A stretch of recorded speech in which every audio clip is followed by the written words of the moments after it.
Hello and welcome to today's Tuesday review video. In today's video, we're going to be talking about this semi-permanent hair dye that I bought at Sally Beauty. This is the Ion Color Brilliance Brights semi-permanent hair dye. It says it has an intensive shine, and I bought mine in the shade Violet Gray. I believe this cost me $11.99 at Sally Beauty's in Canada. It is one of those packages where it's just a squeezy tube, and then unfortunately the box that it comes in has the instructions written on the inside.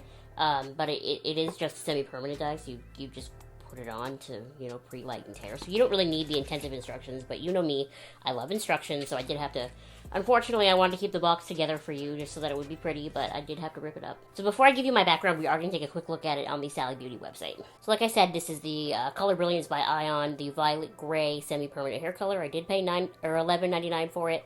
What it is, Ion Color Brilliance Semi-Permanent Brights are high-fashion hair color shades designed to give vivid, boldly intense results.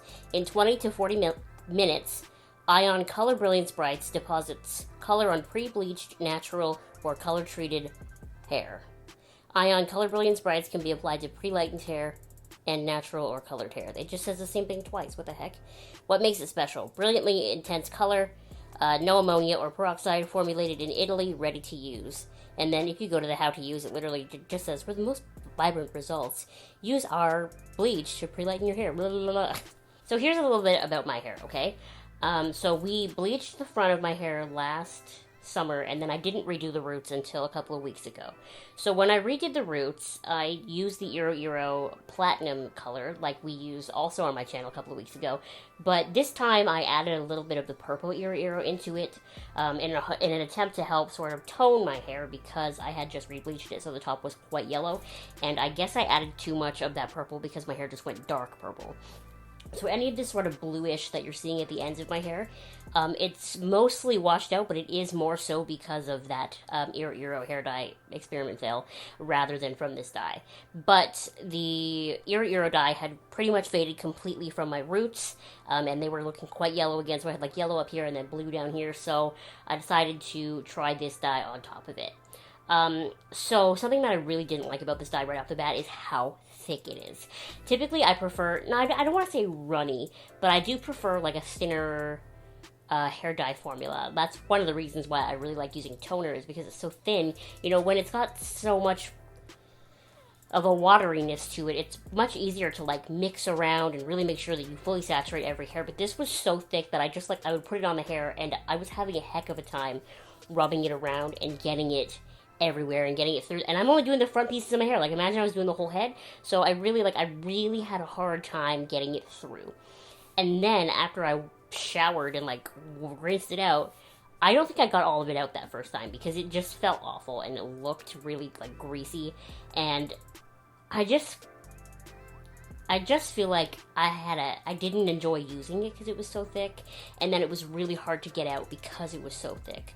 So overall, I did not have a great user experience using this. I have washed my hair once since I put it on. My sister came over yesterday, and we re-dyed the black, and when we re-dyed the black, I put a little bit of shampoo in my front pieces to help sort of get some of that extra hair dye out that had still been left over. And so this is what the front pieces look like now, having been washed once. They're still a little bit yellow at the top, and then, we have this going on underneath.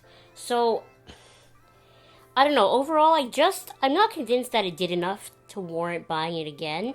I think once maybe the bluer stuff has rinsed out of the bottom, I'll try it again. But when I look up here, all it really did was sort of tone some of the yellow out.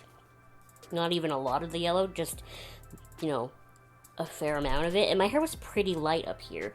So, my overall review is that I really don't feel like it did a whole lot. Maybe if I had bleached my hair to like white, like really overprocessed it and it was white, it would have really dyed it.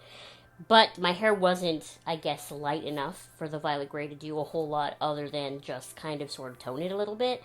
And even if my hair was white, I just didn't enjoy using it because it was so thick and I couldn't get it out easily. And if I'm gonna dye my hair, like, it's such a tedious process, I would rather it be fun. And I like dyes that are a little bit thinner. Yes, you come with more of a risk of making a mess, but I just find it easier to get throughout your hair when it's a little bit of a thinner dye, rather than this, which was so thick.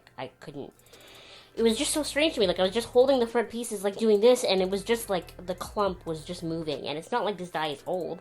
I didn't buy it that long ago. So, overall, I'm not sold on this Ion Brilliance, what is it? Bright, semi-permanent hair dye. I don't know that I would try this line again. I mean, if you like it and you use it, that's great. Like, I'm not saying it's a bad dye. I just didn't like it. I don't think it had enough of a color payout. Again, my hair maybe wasn't light enough, but I also just didn't enjoy using it. And I just don't think it's for me, and I don't think I would try it again. And that is okay. Anyway, thank you so much for watching this week's Tuesday review. Make sure to give it a thumbs up and subscribe to my channel if you have not subscribed already. And I will see you next time. Bye!